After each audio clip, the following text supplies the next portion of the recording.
നമസ്കാരം. മലയാളി വാർത്തയിലേക്ക് സ്വാഗതം. മനുഷ്യരെ അന്ധരും ബധിരരുമാക്കുന്നതാണ് പ്രണയമെന്നാണ് പൊതുവെ പറയാറുള്ളത്. പ്രണയിക്കുന്നയാൾ നല്ലതാണോ ചീത്തയാണോ എന്നറിയാനുള്ള പല സൂചനകളും തെളിവുകളും പലപ്പോഴായി അവരെ പ്രണയിക്കുന്നവർക്ക് കിട്ടും. എന്നാൽ അയാളോടുള്ള അന്ധമായ പ്രണയം അതെല്ലാം കണ്ടില്ലെന്ന് നടിക്കും. എങ്ങനെയെങ്കിലും കഷ്ടപ്പെട്ട് ഇന്നല്ലെങ്കിൽ നാളെ എല്ലാം ശരിയാകുമെന്ന വിശ്വാസത്തിൽ മുന്നോട്ടു പോകും. എന്നാൽ അങ്ങനെ മുന്നോട്ടു പോയ IB ഉദ്യോഗസ്ഥയ്ക്ക് ഒടുക്കം സ്വയം ജീവിതം അവസാനിപ്പിക്കേണ്ടി വരികയായിരുന്നു. കാശും മാനവും എല്ലാം ആ 24-കാരി പ്രണയിച്ചവന് നൽകിയപ്പോൾ തിരിച്ചു പ്രതീക്ഷിച്ചത് സുഗാന്ത് കഴുത്തിൽ കെട്ടുന്ന താലിയും അവനൊപ്പമുള്ള ജീവിതവുമായിരുന്നു.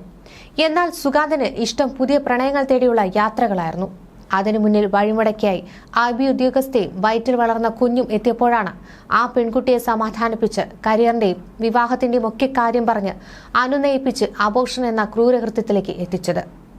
ഏറ്റവും ഒടുവിൽ എല്ലാ തെളിവുകളും തനിക്ക് എതിരാണെന്ന് മനസ്സിലാക്കിയതോടെയാണ് ഒളിവിൽ കഴിഞ്ഞിരുന്ന പ്രതി ജാമ്യത്തിനു വേണ്ടി ഹൈക്കോടതിയെ സമീപിച്ചത്. എന്നാൽ ഞെട്ടിക്കുന്ന ആരോപണങ്ങളാണ് ഈ ഫ്രോഡ് ആ പെൺകുട്ടിയുടെ കുടുംബത്തിനെതിരെയും പിതാവിനെതിരെയും ഉന്നയിച്ചിരിക്കുന്നത്. പേട്ട പോലീസ് രജിസ്റ്റർ ചെയ്ത കേസിൽ നിലവിൽ സുകാന്ത് സുരേഷിനെ പ്രതി ചേർത്തിട്ടില്ല. കേസിൽ താൻ നിരപരാധിയാണെന്നും IB ഓഫീസറുടെ മരണത്തിൽ പങ്കില്ലെന്നുമാണ് സുകാന്ത് സുരേഷിന്റെ വാദം. മകളെ മാനസികമായും ശാരീരികമായും ചൂഷണം ചെയ്തെന്ന ആ കുടുംബത്തിന്റെ ആരോപണത്തിൽ തന്നെ അറസ്റ്റ് ചെയ്തേക്കുമെന്ന് ഭയക്കുന്നതായി സുകാന്ത് ഹർജിയിൽ ചൂണ്ടിക്കാട്ടുന്നുണ്ട്. IB ഉദ്യോഗസ്ഥയുടെ മരണത്തിൽ സഹപ്രവർത്തകനായ സുകാന്ത് സുരേഷിനെയാണ് ഉത്തരവാദിയെന്ന് കാട്ടി കുടുംബം രംഗത്തെത്തിയത്. തുടർന്ന് ഒളിവിൽ പോയ സുകാന്ത് മുൻകൂർ ജാമ്യം തേടി ഹൈക്കോടതിയെ സമീപിക്കുകയായിരുന്നു. IB ഉദ്യോഗസ്ഥയായ 24-കാരിയുടെ മരണത്തിൽ തനിക്ക് യാതൊരു പങ്കുമില്ലെന്നാണ് സുകാന്ത് ഹർജിയിൽ പറയുന്നത്. മറിച്ച് വൈകാരികമായും മാനസികമായും ഏറെ അടുത്തവരായിരുന്നു തങ്ങളെന്നും വിവാഹം കഴിച്ച് ഒരുമിച്ച് ജീവിക്കാൻ ആഗ്രഹിച്ചിരുന്നുവെന്നും ഹർജിയിൽ പറയുന്നു. യുവതി ഇക്കാര്യം വീട്ടുകാരെ അറിയിക്കുകയും തന്റെ മാതാപിതാക്കൾ യുവതിയുടെ വീട്ടിലെത്തി വിവാഹകാര്യങ്ങൾ സംസാരിക്കുകയും ചെയ്തുവെന്നും ഹർജിയിൽ പറയുന്നുണ്ട്. എന്നാൽ ജ്യോതിഷിയുടെ അഭിപ്രായം ഇക്കാര്യത്തിൽ തേടാനായിരുന്നു യുവതിയുടെ വീട്ടുകാരുടെ തീരുമാനം. ജ്യോതിഷിയെ കണ്ടതിനു ശേഷം എന്താണ് പറഞ്ഞത് എന്നതുൾപ്പെടെ ഒരു കാര്യവും പറയാൻ യുവതിയുടെ വീട്ടുകാർ തയ്യാറായില്ല. മാത്രമല്ല താനുമായി ഏതെങ്കിലും വിധത്തിൽ ബന്ധം പുലർത്തുന്നതിനെ രൂക്ഷമായി എതിർത്തു. മൊബൈൽ നമ്പർ പോലും ബ്ലോക്ക് ചെയ്ത് തമ്മിൽ ബന്ധപ്പെടാതിരിക്കാൻ യുവതിയോട് നിർദ്ദേശിച്ചു. എന്നാൽ മാതാപിതാക്കളുടെ ഇത്തരം സമീപനത്തിൽ നിരാശയായ യുവതി തനിക്കൊപ്പം നിൽക്കാനാണ് തീരുമാനിച്ചതെന്നാണ് സുകാന്ത് പറയുന്നത്. ബന്ധം തുടരാൻ തീരുമാനിച്ച് ഇരുവരും ചേർന്ന് നെടുമ്പാശ്ശേരി വിമാനത്താവളത്തിനടുത്ത് വീടെടുത്ത് ഒരുമിച്ച് താമസിക്കാൻ തുടങ്ങിയെന്നും ഹർജിയിൽ പറയുന്നു. പതിവ് പോലെ ജോലിക്ക് പോയ യുവതി തന്നോട് ജോലിക്കാര്യങ്ങളെക്കുറിച്ച് സാധാരണ സംസാരിക്കാറുള്ളതുപോലെ സംസാരിച്ചുവെന്നും സുകാന്ത് പറയുന്നു. എന്നാൽ മറ്റൊരു വിവാഹത്തിന് നിർബന്ധിക്കുന്ന മാതാപിതാക്കളുടെ സമ്മർദ്ദത്താൽ യുവതി വളരെയധികം ബുദ്ധിമുട്ടിയിരുന്നു എന്ന് പിന്നീട് വ്യക്തമാക്കിയിരുന്നു. യുവതി ഏതെങ്കിലും വിധത്തിൽ ആത്മഹത്യ ചെയ്തതാണെങ്കിൽ അതിന് പിന്നിൽ തങ്ങളുടെ ബന്ധത്തെ എതിർത്ത മാതാപിതാക്കളെ ഏൽപ്പിച്ച സമ്മർദ്ദവും വിഷമവുമാണ് കാരണമെന്നും സുകാന്ത് ഹർജിയിൽ ആരോപിക്കുന്നു. യുവതിയുടെ മരണവുമായി താൻ യാതൊരു വിധത്തിലും ബന്ധപ്പെട്ടിട്ടില്ലെന്നും മറിച്ച് ഒരുമിച്ച് ജീവിക്കാൻ തീരുമാനിച്ച് ജീവിത പങ്കാളി നഷ്ടപ്പെട്ട ആളാണ് താനെന്നും സുകാന്ത് പറയുന്നു. തന്നെ ഇപ്പോൾ കേസിൽ പ്രതി ചേർത്തിട്ടില്ലെങ്കിലും യുവതിയുടെ വീട്ടുകാർ അതിന് ശ്രമിക്കുന്ന സാഹചര്യത്തിൽ മുൻകൂർ ജാമ്യം അനുവദിക്കണമെന്നാണ് സുകാന്തിന്റെ ആവശ്യം. യുവതിയിൽ നിന്ന് ഇയാൾ പലവട്ടം പണം വാങ്ങിയെന്നും ശമ്പളം ഉൾപ്പെടെ ഇയാൾ സ്വന്തം അക്കൗണ്ടിലേക്ക് മാറ്റിയെന്നും കുടുംബം ആരോപിച്ചിരുന്നു. ഇതിനു പുറമെ ലൈംഗികാതിക്രമത്തിന് ഇരയാക്കിയെന്നും ആരോപിച്ചാണ് കുടുംബം പരാതി നൽകിയിരിക്കുന്നത്. സുകാന്തിന്റെ മുൻകൂർ ജാമ്യ ഹർജിയിൽ പറയുന്നത് വസ്തുതാവിരുദ്ധമായ കാര്യമാണെന്നാണ് IB ഉദ്യോഗസ്ഥയുടെ പിതാവ് പറയുന്നത്. സുകാന്തിന് അച്ഛനും അമ്മയും ഉണ്ടെന്നറിയാം. ഇതല്ലാതെ അവർ എവിടെയാണെന്നോ എങ്ങനെയാണെന്നോ തങ്ങൾക്കറിയില്ലെന്ന് പിതാവ് പറയുന്നു. തങ്ങൾ സുകാന്തിന്റെ വീട്ടിലേക്കോ അവർ ഇങ്ങോട്ടോ വന്നിട്ടില്ല. സുകാന്തിന്റെ വീട്ടുകാരുമായി തങ്ങൾക്ക് കോണ്ടാക്ട് ഉണ്ടായിരുന്നില്ല. അവരുടെ ഫോൺ നമ്പർ പോലും തങ്ങളുടെ പക്കലില്ല. സുകാന്ത് രക്ഷപ്പെടാൻ എന്ത് വേണമെങ്കിലും ചെയ്യും. അതിനെ എതിർക്കാൻ തങ്ങളുടെ നിയമപരമായ കാര്യങ്ങൾ ചെയ്യും. സുകാന്തിന്റെ മുൻകൂർ ജാമ്യാപേക്ഷയെ തങ്ങൾ എതിർക്കും. സുകാന്തിന് മുൻകൂർ ജാമ്യം നൽകരുത്. ഉടൻ തന്നെ ഹർജി നൽകും. തങ്ങളുടെ ഭാഗം കൂടി കേൾക്കണമെന്ന് അഭ്യർത്ഥിക്കും. സുകാന്തിനെ കസ്റ്റഡിയിൽ കിട്ടിയിട്ടില്ല എന്നാണ് പോലീസ് അറിയിച്ചിരിക്കുന്നത്. സംഭവിക്കാത്ത കാര്യം സുകാന്ത് പറയുമ്പോൾ തങ്ങൾ എതിർക്കുമെന്നും IB ഉദ്യോഗസ്ഥയുടെ പിതാവ് കൂട്ടിച്ചേർത്തു. വിവാഹാലോചനയുമായി സുകാന്തിന്റെ കുടുംബം വീട്ടിലേക്ക് വന്നിട്ടില്ലെന്നാണ് യുവതിയുടെ കുടുംബം പ്രതികരിക്കുന്നത്. സുകാന്തിന്റെ കുടുംബം വരുമെന്ന് കരുതി വീട് മോടി പിടിപ്പിച്ചെങ്കിലും അവർ വന്നില്ല. വിവാഹാലോചനയിൽ നിന്ന് പിന്മാറാൻ സുകാന്ത് ശ്രമിച്ചിരുന്നതായും കുടുംബം ആരോപിക്കുന്നുണ്ട്. IB ഉദ്യോഗസ്ഥ ഗർഭഛിദ്രം നടത്തിയതായുള്ള വിവരം പോലീസിൽ നിന്ന് അറിഞ്ഞതായും കുടുംബം പറയുന്നു. 2024 ജൂലൈയിൽ തിരുവനന്തപുരത്തെ സ്വകാര്യ ആശുപത്രിയിൽ ഗർഭഛിദ്രം നടത്തിയതുമായി ബന്ധപ്പെട്ട തെളിവുകൾ പോലീസിന് ലഭിച്ചിരുന്നു. ഗർഭഛിദ്രം നടത്തിയതിന്റെ രേഖകൾ ഉൾപ്പെടെ കുടുംബം കൈമാറിയിട്ടും സുകാന്തിനെതിരെ കേസെടുക്കാൻ പേട്ട പോലീസ് തയ്യാറായിട്ടില്ല. യുവതി മരിച്ച് 11 ദിവസം കഴിഞ്ഞിട്ടും അന്വേഷണം തുടരുകയാണെന്ന മറുപടി മാത്രമാണ് പോലീസിൽ നിന്ന് കുടുംബത്തിന് ലഭിക്കുന്നത്. IB ഉദ്യോഗസ്ഥയുടെ മരണം സംബന്ധിച്ച കേസിൽ സുകാന്ത് സുരേഷിന്റെ മുൻകൂർ ജാമ്യാപേക്ഷ ഹൈക്കോടതി ഇന്ന് പരിഗണിക്കും. ജസ്റ്റിസ് PV കുഞ്ഞികൃഷ്ണൻ അധ്യക്ഷനായ സിംഗിൾ ബെഞ്ചാണ് മുൻകൂർ ജാമ്യാപേക്ഷ പരിഗണിക്കുന്നത്. ഹർജിയിൽ സിംഗിൾ ബെഞ്ച് പോലീസ് റിപ്പോർട്ട് തേടിയേക്കും. സുകാന്ത് എവിടെയാണെന്നത് സംബന്ധിച്ച് യാതൊരു വിവരവും പോലീസിന് ഇതുവരെ ലഭിച്ചിട്ടില്ല. ലുക്കൌട്ട് നോട്ടീസ് അടക്കം ഇയാൾക്കായി പുറത്തിറക്കിയിട്ടുണ്ട്. സുകാന്തിന്റെ അച്ഛനും അമ്മയും അടക്കമാണ് മുങ്ങിയത്.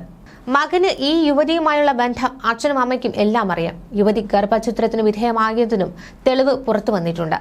ഇതെല്ലാം അറിയാമായിരുന്ന സുകാന്ത് അച്ഛനെയും അമ്മയും കൊണ്ട് നാട് വിട്ടു. സുകാന്തിന്റെ കുടുംബത്തിന് ആകെ അടുപ്പമുള്ളത് അമ്മയുടെ സഹോദരിയുമായാണ്. ലതയും സഹദേവനും ചാവക്കാട്ടെ ഇരട്ടപ്പുഴയ്ക്ക് അടുത്താണ് താമസിക്കുന്നത്. സുകാന്തും അമ്മയും അച്ഛനും ഇവരുടെ വീട്ടിലാണ് ഒളിവിൽ കഴിഞ്ഞതെന്ന് പോലീസ് സംശയിക്കുന്നുണ്ട്. ഇവിടെ അടക്കം പോലീസ് നിരീക്ഷണം നടത്തിയെങ്കിലും പ്രതികളെ കണ്ടെത്തിയില്ല. ഇവരുടെ മകൻ ആദർശിന് എറണാകുളത്താണ് ജോലി. ആദർശിന്റെ ജോലി സ്ഥലവും മൊബൈലും എല്ലാം പോലീസ് നിരീക്ഷണത്തിലാണ്. ഇതിനൊപ്പം അമ്മയുടെ സഹോദരന് പാലക്കാടും വീടുണ്ട്. ഈ സ്ഥലത്തും പോലീസ് പരിശോധന നടത്തിയെന്നാണ് സൂചന. ഈ സഹോദരനും കുറച്ചു നാളായി ലതയ്ക്കൊപ്പമാണ് കഴിയുന്നത്. ലതയെയും കുടുംബത്തെയും ചോദ്യം ചെയ്താൽ സുകാന്തിനെ നിഷ്പ്രയാസം കണ്ടുപിടിക്കാമെന്ന അഭിപ്രായം പോലീസിനുണ്ട്. പക്ഷേ ഈ വഴിയിലേക്ക് കടന്നിട്ടില്ല. മതിയായ തെളിവുകൾ സുകാന്തിനെതിരെ കിട്ടിയെന്നാണ് പോലീസ് വിലയിരുത്തൽ. അതുകൊണ്ട് തന്നെ ബന്ധുക്കളുടെ മൊഴിയെടുത്ത് സുകാന്തിനെ കണ്ടെത്താനും ശ്രമിക്കും. എടപ്പാളിന് സമീപം ശുഗപുരത്തെ പെട്രോൾ പമ്പിനടുത്താണ് സുകാന്ത് സുരേഷിന്റെ വീട്. വിശാലമായ പുരയിടത്തിലേക്കുള്ള ഗേറ്റ് പൂട്ടിയ നിലയിലാണ്. അയൽവാസികളുമായി കാര്യമായ അടുപ്പമോ സൗഹൃദമോ പുലർത്തിയിരുന്നില്ല. പൂജയും മന്ത്രവാദവും എല്ലാം ഇവിടെ നടന്നിരുന്നു. നിരവധി സ്ഥലങ്ങൾ ഇവർക്കുണ്ട്. സുകാന്തിന്റെ പിതാവ് ഏറെക്കാലം വിദേശത്തായിരുന്നു. അമ്മ ടീച്ചറും. സുകാന്ത് ഏക മകനാണ്. മികച്ച സാമ്പത്തിക നിലയിലുള്ള കുടുംബത്തിന് വിവിധയിടങ്ങളിലായി ഭൂമിയും മറ്റും സ്വന്തമായുണ്ടെന്ന് അയൽവാസികൾ പോലീസിനോട് പറഞ്ഞു. പിതാവ് ഇടക്കാലത്ത് റിയൽ എസ്റ്റേറ്റ് ബിസിനസ്സിലും നടത്തിയിരുന്നു. പുരയിടത്തിന്റെ അതിരിലെ ഇടക്കുവഴികളിലൂടെ കടന്നുകയറി അയൽവാസികളായ അലി, ഇബ്രാഹിം, ഷാഫി തുടങ്ങിയവർ പശുക്കൾക്ക് വൈക്കോലും വെള്ളവും നായ്ക്ക് ചോറും മറ്റും നൽകിയിരുന്നു. വിവാദം കത്തി പടർന്നതോടെ അയൽക്കാർ ഭയത്തിലായി. ഇതോടെ വളർത്തുമൃഗങ്ങൾ വലഞ്ഞു. ഭക്ഷണവും വെള്ളവും കിട്ടാതെ വളർത്തുമൃഗങ്ങൾ ചത്തൊടുങ്ങുമെന്ന ആശങ്കയായതോടെ ഗ്രാമപഞ്ചായത്ത് അംഗം ES സുകുമാരനെ അറിയിക്കുകയും അദ്ദേഹം എത്തി നായ്ക്ക് തീറ്റയും പശുക്കൾക്ക് കാലിത്തീറ്റയും മറ്റും സാധനങ്ങളും വാങ്ങി നൽകുകയും ചെയ്തു. പോസ്റ്റ്മോർട്ടം റിപ്പോർട്ട് ഉടൻ ലഭിക്കുമെന്നാണ് വിവരം. ഇതിനുശേഷം DGPയെ നേരിൽ കണ്ട് പരാതി കൊടുക്കുന്നത് ഉൾപ്പെടെയുള്ള തുടർ നടപടികൾ ആലോചിക്കുമെന്നാണ് കുടുംബാംഗങ്ങൾ പറയുന്നത്. ഒരു കൂട്ടുകാരിക്കൊപ്പമാണ് ആശുപത്രിയിലെത്തി ഗർഭഛിദ്രം നടത്തിയതെന്നാണ് പോലീസ് കണ്ടെത്തിയിട്ടുള്ളത്. ബാങ്ക് രേഖകൾ പരിശോധിച്ചപ്പോൾ ആശുപത്രിയിൽ പണം നൽകിയതിന്റെ വിവരം ലഭിച്ചതിനെ തുടർന്നാണ് കുടുംബം വിവരം പോലീസിൽ അറിയിച്ചത്. ഗർഭഛിദ്രം നടത്തിയിരുന്നുവെന്ന് കുടുംബം അറിയുന്നതും അപ്പോൾ മാത്രമാണ്. പിന്നീട് പോലീസ് നടത്തിയ അന്വേഷണത്തിലാണ് ഒരു സുഹൃത്തിനൊപ്പം യുവതി ആശുപത്രിയിലെത്തിയ വിവരം സ്ഥിരീകരിച്ചത്. യുവതിയുടെ ബാഗിൽ നിന്ന് ഇതുമായി ബന്ധപ്പെട്ട മരുന്നിന്റെ കുറിപ്പടി ലഭിച്ചു. സുകാന്ത് യുവതിയെ ലൈംഗികാതിക്രമത്തിന് ഇരയാക്കിയെന്നും മകളിൽ നിന്ന് പണം തട്ടിയെന്നും പിതാവ് പറഞ്ഞിരുന്നു. ഗർഭഛിദ്രം നടത്തുന്നതിന് ഏറെ നടപടിക്രമങ്ങളുണ്ട്. ഈ നടപടിക്രമങ്ങൾ ആശുപത്രി പാലിച്ചിരുന്നോ എന്നതും ഉയർന്ന ചോദ്യമാണ്. ഇനിയും സുകാന്തിനെതിരെ IB നടപടിയെടുത്തിട്ടില്ല. നെടുമ്പാശ്ശേരി വിമാനത്താവളത്തിലെ IB ഉദ്യോഗസ്ഥനാണ് രേഖകളിൽ ഇപ്പോഴും സുകാന്ത്. സുകാന്തും തമ്മിലുള്ള അടുപ്പം അറിഞ്ഞ മാതാപിതാക്കൾ വിവാഹം നടത്താൻ തയ്യാറാണെന്ന് അറിയിച്ചിരുന്നു. സുകാന്തിന്റെ കുടുംബവുമായി സംസാരിക്കാമെന്ന് പറഞ്ഞപ്പോൾ ഓരോ കാരണം പറഞ്ഞ് സുകാന്ത് ഒഴിഞ്ഞു മാറുകയായിരുന്നു. സുകാന്തിന്റെ പിതാവിന്റെ ശസ്ത്രക്രിയ ഉൾപ്പെടെയുള്ള കാരണങ്ങൾ പറഞ്ഞാണ് നീട്ടിക്കൊണ്ടുപോയത്. ഇതോടെ എന്തെങ്കിലും തീരുമാനമാകുന്നതുവരെ ബന്ധം തുടരുന്നതിന് യുവതിയുടെ മാതാപിതാക്കൾ വിലക്കിയിരുന്നു. കുറച്ചുകൂടി സമയം വേണമെന്നാണ് യുവതി മാതാപിതാക്കളോട് ആവശ്യപ്പെട്ടിരുന്നത്. എന്നാൽ ഇതിനിടെ ഇരുവരും തമ്മിലുള്ള ബന്ധത്തിൽ വിള്ളൽ വീണതായും യുവതിയെ മരണത്തിലേക്ക് നയിച്ചതുമെന്നുമാണ് കരുതപ്പെടുന്നത്. മരണ ദിവസം രാവിലെയും യുവതി അമ്മയുമായി ഫോണിൽ സംസാരിച്ചിരുന്നു. ഒരു തരത്തിലുള്ള പ്രശ്നമുള്ളതായി യുവതി പറഞ്ഞിരുന്നില്ല. സുകാന്തിന് വേറെയും ബന്ധങ്ങളുണ്ടായിരുന്നു. കുംഭമേളയ്ക്ക് പോയി നോർത്ത് ഈസ്റ്റിലെ യുവതിയെ പീഡിപ്പിച്ചു. തിരുവനന്തപുരത്തുകാരെ പ്രണയചതിയിൽ വീഴ്ത്തി പണവും മാനവും കവർന്നു. ഇതെല്ലാം കൂട്ടി വായിക്കുമ്പോൾ തന്നെ സുകാന്ത് ഒരു സൈക്കോ ആണെന്നാണ് വ്യക്തമാകുന്നത്. മകൾക്ക് സമ്മാനിച്ച കാർ കൊച്ചി ടോൾ പ്ലാസ കടന്ന മെസ്സേജ് വന്നപ്പോഴാണ് സഹപ്രവർത്തകനുമായുള്ള ബന്ധം പത്തനംതിട്ടയിലെ കുടുംബം അറിയുന്നത് തന്നെ. ന്യൂസ് ഡെസ്ക് മലയാളി വാർത്ത.